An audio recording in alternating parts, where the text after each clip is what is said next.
encontro de hoje começa com quem eu tenho a honra de conversar. Ela é um ícone da plataforma Eleva e vai falar pra gente o que esperar do ano de 2021. Ela é a atual diretora-geral da plataforma, professora, com 5 anos de experiência em design e 7 em marketing, sendo 3 deles dedicados à liderança dessa nossa plataforma. Antônia Mendes, que prazer te receber aqui.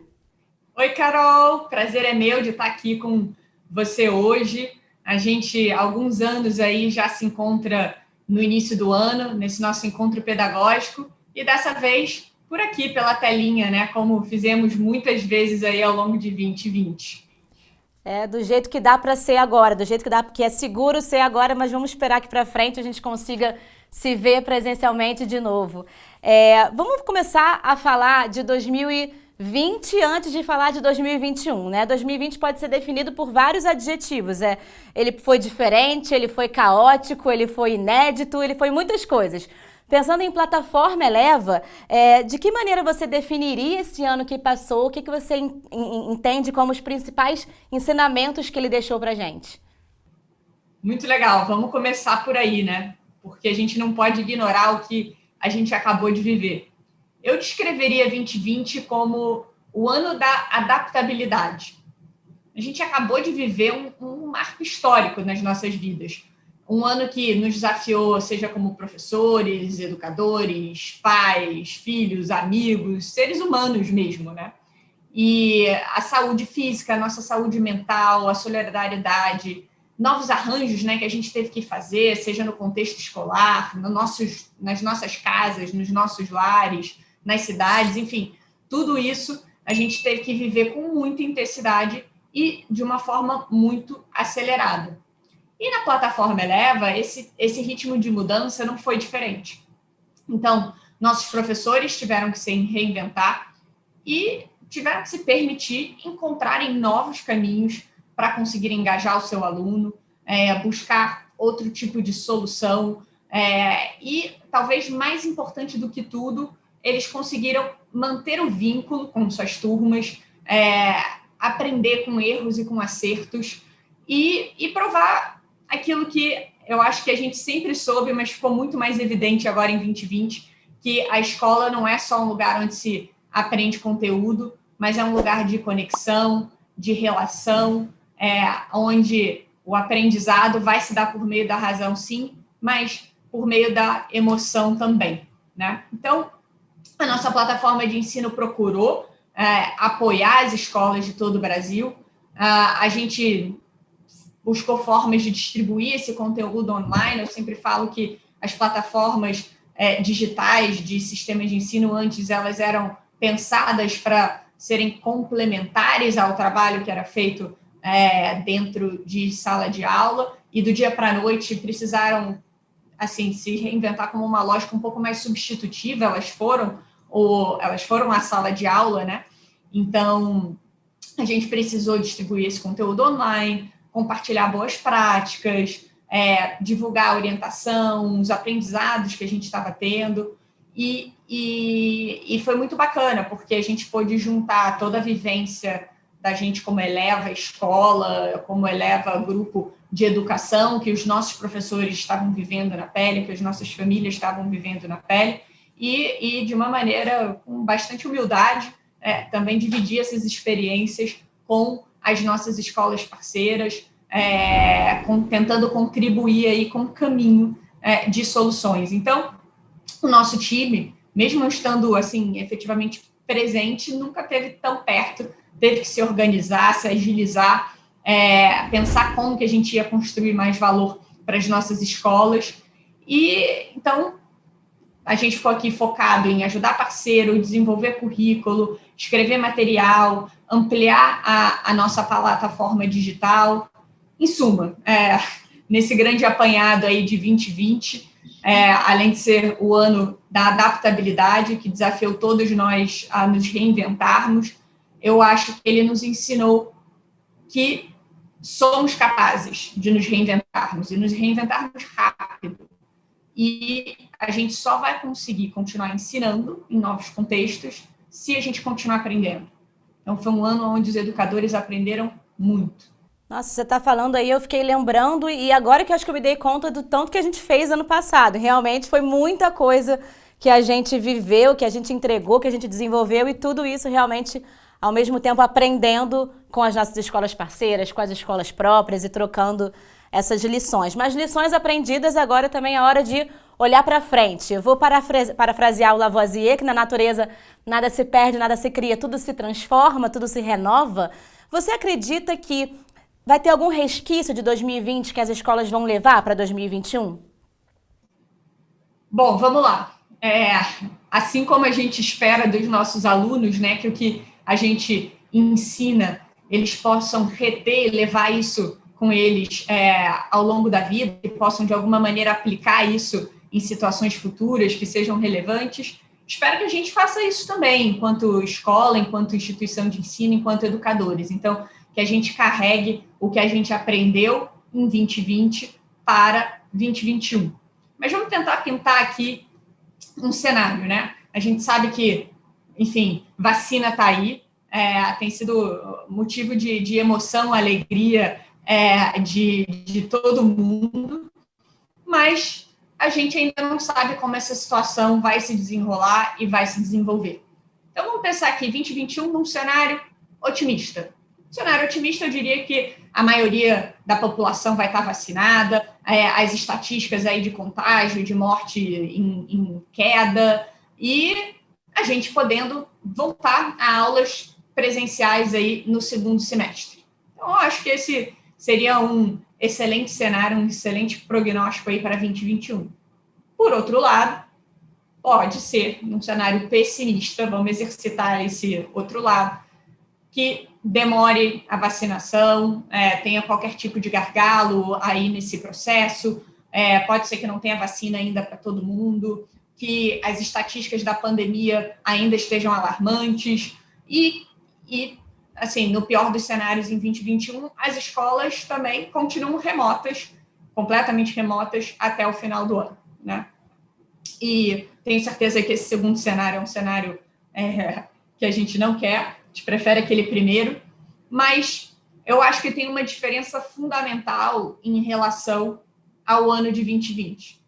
Porque, seja qual for o caso, a gente já tem uma coisa contando em nosso favor, que é a previsibilidade. Uma coisa que a gente não teve ano passado.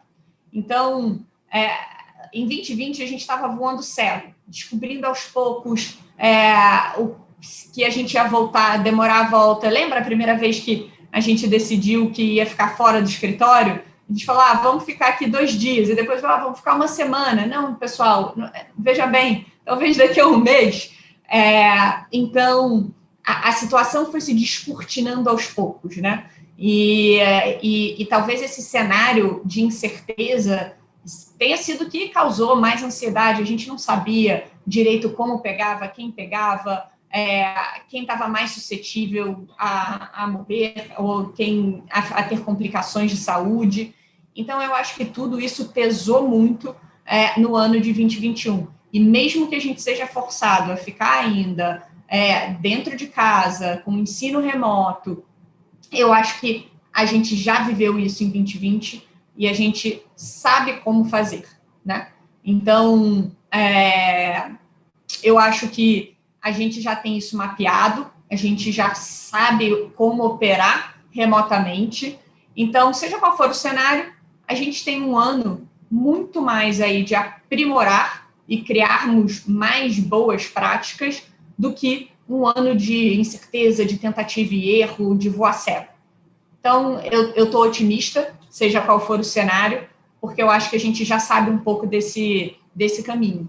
E aí, dentro desse caminho, a gente já sabe que agora, a curto prazo, é relevante a gente manter os aprendizados que a gente teve sobre ensino híbrido, né? E talvez a gente, dependendo do cenário, seja necessário por a gente continuar, pode ser por escolha ou por necessidade, que a gente tenha que conviver, enfim, com essa dinâmica indo para frente. E, às vezes, pintam o ensino híbrido como uma grande novidade, mas eu acho que, no fundo, assim, simplificando aqui, é um ensino que mescla uma experiência digital com uma experiência presencial. Eu acho que a gente já vinha fazendo isso há muitos anos, talvez não nomeando dessa maneira. onde a gente tinha mais peso na atividade presencial do que na atividade digital. Esse ano a gente está invertendo um pouco esse peso, mas o que importa mesmo é como que você constrói essa jornada de aluno. Isso que vai determinar se o ensino híbrido é bom ou não é. Porque não dá para dizer que ensino híbrido por si só é bom ou é ruim.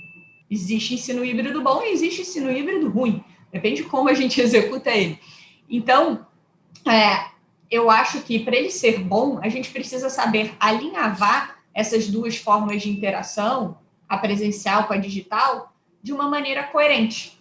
Então, até conversando com uma escola no final do ano passado, eu citei o exemplo de dirigir hoje. Dirigir é uma experiência híbrida de sucesso, né? Você mescla o digital com o presencial de um jeito bastante fluido. Você pode carregar suas preferências no carro, se você tem aqueles carros que já tem algum tipo de computador de bordo, ou então você tem no seu celular um Waze, um Google Maps, não sei. E você entra, você já coloca ali, usa voz, diz para onde você está indo, e aquilo dali já está correndo, o caminho está pronto para você, dizendo qual é o melhor caminho, você está dirigindo, que é uma atividade física, depois você sai do carro, bota aquilo dali, enfim. Não está mais separado o que é digital do que é mundo real.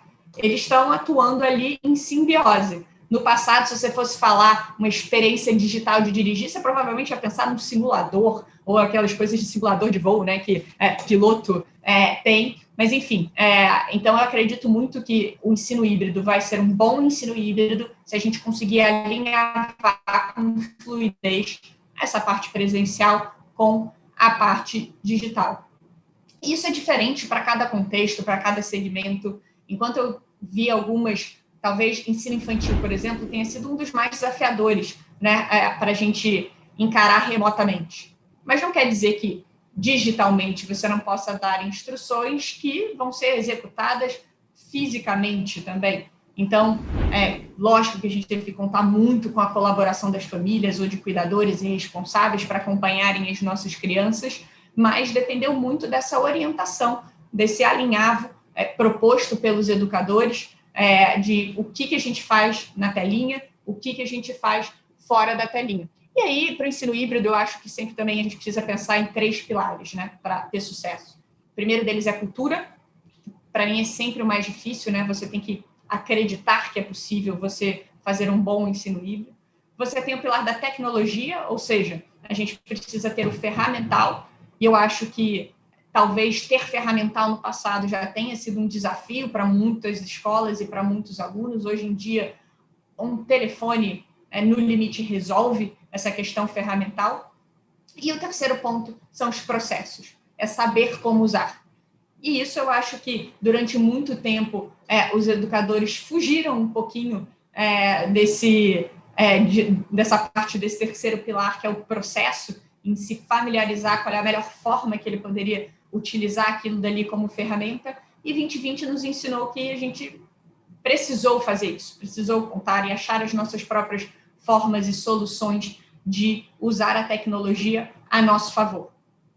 E vou aqui citar também um filósofo muito conhecido de todos os nossos educadores, né, o John Dewey, que lá em 1915, né, no livro do Schools of the Future, já falava que essa escola nossa tradicional força os jovens ali a olhar de uma maneira estreita, tem uma atitude um pouco mais forçada ali de corpo e mente, e que as escolas já deveriam reorganizar o seu currículo, para levar em consideração a individualidade do aluno, as escolhas dos estudantes e passar a se adaptar a necessidades mutáveis do mercado de trabalho. Gente, isso ele escrevendo em 1915. E essas ideias permanecem tão atuais hoje quanto há 100 anos atrás, né? Então, não é nada de novo que a gente está falando. Todos vocês já passaram por isso, já estudaram isso e hoje puderam aprender como utilizar o novo ferramental, como desenvolver novos processos. E eu acho que isso tudo fica para 2021. Seria uma pena se a gente perdesse esse tipo de aprendizado. E eu acho que nunca vai ser plenamente substituível. Pelo contrário, eu acabei falando aqui no nosso primeiro momento que a escola é um lugar de conexão, a escola é um lugar de socialização, de se relacionar. Isso nunca vai ser perdido. E a gente sabe que o aprendizado por meio do relacionamento, do vínculo do professor com o estudante, é um aprendizado muito mais efetivo. Então, o que a gente faz com essa parte do digital, com essa que tem que fundir aí com essa parte presencial? Eu acho que o componente digital traz algumas vantagens. Vou citar aqui algumas, tá? Um jeito rápido, por exemplo, de aferir o progresso do aluno antes que ele chegue a uma prova bimestral, começar já a coletar informação de uma forma coerente e acionável. Imagina se, ao final de cada aula, você bota ali um pequeno quiz para checar aonde, se toda a sua turma assimilou o conteúdo que você tentou dar ali naquela aula. Você vai terminar aquele momento dali sabendo que alunos que conseguiram atingir ali o objetivo de aprendizagem daquela aula, quais não conseguiram, ao invés de esperar até o final do bimestre uma prova lá somativa que vai te contar que 2 dos seus alunos não entenderam bulhufas do que você falou ao longo de um bimestre inteiro, né? E aí fica muito mais difícil recuperar. Então, eu acho que essa agilidade de aferir progresso, nossa, a tecnologia pode ajudar demais nesse sentido. Outro ponto que eu acho que foi bastante positivo foi a gente passar a integrar um pouco mais a forma assíncrona de estudar, né? Então, vários alunos puderam seguir um ritmo que era confortável para ele, percorrendo o mesmo trajeto do que outro aluno que seguiu ali de forma síncrona, né, ao mesmo tempo. Então, eu acho que esse uso do assíncrono eu acho que ele permanece, acho que foi benéfico para muitos dos nossos alunos. Acho que um terceiro ponto aí, que eu vejo com muita clareza, é o uso de games, né?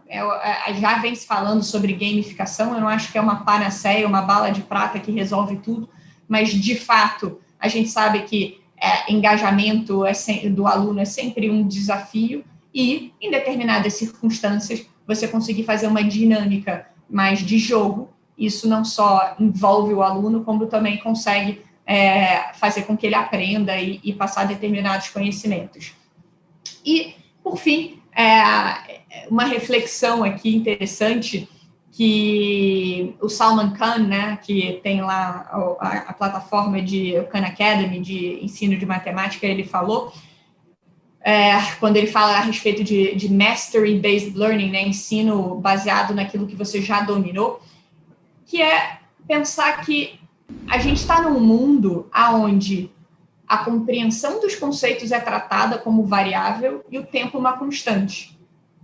O que eu quero dizer com isso? Você tem um ano letivo e aí varia o que cada aluno aprende ali dentro daquele ano letivo. Tem gente que tirou nota 5 naquele ano, talvez tenha aprendido metade do que era esperado dele, alguém tirou ali nota 7 e aprendeu 70% que era esperado dele. Será que a gente não deveria considerar o inverso? Que o tempo é a variável, mas o que tem que ser aprendido é a constante? Não é só uma pulguinha aí atrás da orelha. Eu acho que a tecnologia pode ser uma ferramenta que nos ajude nesse sentido. Porque o problema que a gente vive hoje era o problema que a gente já vivia antes de qualquer pandemia, que é o do engajamento do nosso aluno no processo dele de aprendizagem. Isso já existia antes do Covid. Então, a ideia aqui não é transpor a experiência física para o digital, e sim se valer de um ferramental digital para a gente atingir o objetivo de aprendizagem que a gente sempre teve para o nosso aluno.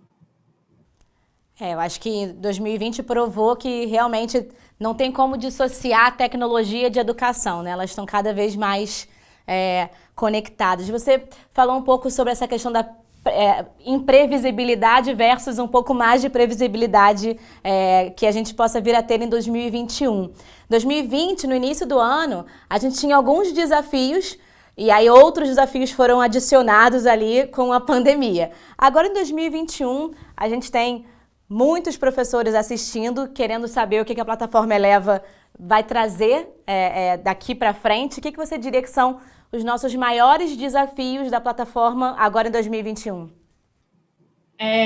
De fato, é um ano aí de muitas novidades. A minha sensação, como eu falei, né, a gente acelerou junto com o mundo, então muito foi feito no ano passado e muito a gente vai apresentar aqui esse ano. Eu não vou queimar a largada, a gente está só começando o nosso encontro aqui, então eu vou guardar para o nosso time falar um pouquinho mais e detalhar a respeito disso. Mas eu diria que o nosso primeiro desafio é um desafio perene da nossa plataforma, que é a gente continuar desenvolvendo esse ferramental centrado no usuário. E ora o usuário é o aluno, ora é o professor, ora é o gestor escolar, enfim, ora é o pai. O ponto é que a gente tem que estar sempre questionando se a solução que a gente tem hoje, que a gente oferta hoje, ainda é a melhor solução. Então, eu nunca gosto de deitar em berço esplêndido, achar que a gente chegou ali na melhor forma e vamos continuar assim para frente. Então, para mim, o desafio não é nem anual, não é nem mensal, é diário, da gente se questionar como que a gente pode continuar aprimorando esse ferramental. E eu vou citar alguns exemplos, tá, de novidades, enfim. A gente está investindo em métodos avaliativos digitais e mais formativos, junto com a Lupa, que vai ser aí o nosso parceiro em avaliações. Então, em formas diferentes, esses jeitos mais rápidos da gente aferir, poder fazer de forma digital. A gente sabe que o Enem aí, o governo falou que em 2026 ele gostaria que o Enem inteiro fosse já, todos os candidatos já executassem ele de maneira digital. Então, a gente não pode se furtar de já avançar nessa direção. A gente tem também a questão da conectividade, né, entre escola e família. Comunicação é sempre um desafio, é sempre um fator muito importante numa comunidade escolar, e a gente fez aí parceria com a Agenda Edu, que é um dos melhores aplicativos, é o melhor aplicativo, na minha opinião, para comunicação entre escolas e famílias. E se a gente vai continuar coexistindo num lugar híbrido, né? Eu acho que é uma ferramenta super, super interessante. E para além desse contexto todo, né, que a gente está avançando, trazendo novas ferramentas, para mim é muito importante a gente conseguir fazer isso de maneira integrada, né? Lembra que eu usei a palavra fluidez para o ensino híbrido? Como você vai fazer aquele alinhavo coerente entre o presencial e o digital? Eu encaro da mesma maneira o ferramental que a gente oferece enquanto plataforma de ensino Eleva. Então, é uma chatice tremenda, né? Imagina você receber um comunicado aqui que seu resultado, sei lá, seu simulado já está pronto, a sua nota, e aí você tem que ir para um outro lugar, aplicativo, faz login, bota a senha, putz, esqueci qual é a minha senha, e como é que eu recupero mesmo? E vou falar com o coordenador escolar, e não... Imagina, Então, a gente precisa fazer, no mínimo, que a gente vai clicando, vai indo para o lugar relevante. Então, essa parte toda de integração, de facilitar a vida da escola, ao invés de complicar a vida da escola, para a gente que é escola, é super, super, super importante. Então, esse eu diria que é o primeiro desafio. O segundo deles é a reforma do ensino médio. Então, esse ano a gente já vai começar a intensificar a comunicação com vocês sobre o material que vai chegar aí fresquinho em 2022 em nossas escolas. E eu não vou me alongar aqui nisso, porque eu não vou queimar a largada, porque eu sei que você, Pavanelli, vai falar com eles hoje sobre isso. Então, boca de siri aqui. Não vai dar spoiler. Não vou dar spoiler. Pronto, melhor termo. Não vou dar spoiler. Mas é certamente um grande desafio, porque a gente sabe das incertezas das escolas na forma de implementação, como é que vai mudar a questão dos horários e itinerários formativos. A gente até fez uma pesquisinha aí no Instagram mais recentemente, né, querendo saber, quais são os motivos de ansiedade. Eu sei que o tal do itinerário formativo é um grande ponto de interrogação, e a gente vai falar sobre tudo isso. A gente tem aí o ano de 2021 inteiro para a gente intensificar a conversa nessa direção, a gente fazer tudo explicadinho e conseguir ser o melhor parceiro possível para todas as escolas, para que essa mudança seja o mais suave possível. Chegamos no terceiro desafio, né? E esse desafio é a gente seguir apoiando a escola na formação de professores. Eu fiquei super feliz de ver que em 2020, mesmo frente a tantos desafios, várias estatísticas dos professores buscando mais conhecimento, buscando formação, buscando curso de como dar aula online, de como aparecer na câmera, enfim. Então, foi um ano onde os educadores foram verdadeiros. A gente aprendeu muito com isso. E formação de professor continua sendo um tema mega importante. E a gente, dentro da plataforma, quer cada vez mais participar dessa vivência, dessa formação de professores. A gente lançou no ano passado o portal TripEAD, onde a gente já publicou uma série de recursos que apoiam a prática docente, e a gente vai continuar, né, implementando não só programas online, mas também, se o contexto permitir, presencialmente também. Tem aí no nosso plano muitos programas mais robustos para a gente falar sobre o ensino médio, para a gente falar, sim, sobre o ensino híbrido. Então, formação de professor segue sendo aí um tema super, super importante. Com certeza vai ser um ano de muitos desafios, como não poderia deixar de ser, né? Você falou que na Eleva a gente é feito de escola, eu acho que essa é uma das nossas maiores fortalezas, além de uma das nossas maiores características também. E na plataforma, nós somos uma plataforma feita por educadores para educadores. E agora a gente tem nessa manhã muitos educadores do Brasil inteiro assistindo a gente. Para dar esse pontapé inicial para o nosso programa, que recado você gostaria de deixar para esses professores para esse ano letivo de 2021?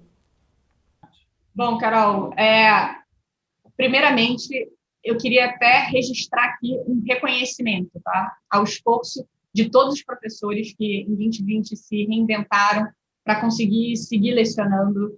Eles se abriram ao uso de novas plataformas, abriram suas câmeras, entraram, né, na casa dos seus alunos, levando um pouco de estrutura e de normalidade num ano tão estranho. Então, não foi fácil, mas vocês foram muitas vezes luz aí em momentos de escuridão.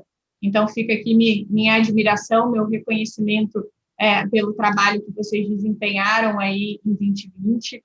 Um obrigado especial para os meus professores da plataforma Eleva, que se empenharam tanto em construir plano de aula diariamente. Eles foram incansáveis aí na busca de novas soluções, no compartilhamento de boas práticas com as nossas escolas. E eu queria aqui finalizar reafirmando, né, o nosso compromisso como plataforma de ensino, de nós continuarmos nos reinventando, né? Vivendo o que é ser escola intensamente, ouvindo os nossos educadores, as nossas famílias, produzindo as soluções educacionais que, combinada sempre à prática de vocês, é o que a gente acredita aí que vai transformar vidas e o Brasil. Antônia, muito, muito obrigada. Super início desse nosso programa. Os professores com certeza estão empolgados agora para saber se deu várias dicas do que vai vir aí mais para frente, né? As nossas novidades, o ensino médio e tudo mais. Muito obrigada. Vamos continuar agora com o nosso programa. Vou deixar só um espacinho para você dar tchau para o pessoal. Eu que agradeço. Essa história de programa, manhã, estou me sentindo aqui no encontro com Fátima Bernardes, mas é o encontro com Carolina Pavanelli. Adorei, pessoal. Temos aí um 2021 desafiador de novo, mas mais previsível, com muitas ferramentas em mãos. E eu desejo aí um bom ano para todos e um bom evento. Se um dia a Fátima precisar de uma substituta, a gente está preparado aí. Obrigada, Antônia.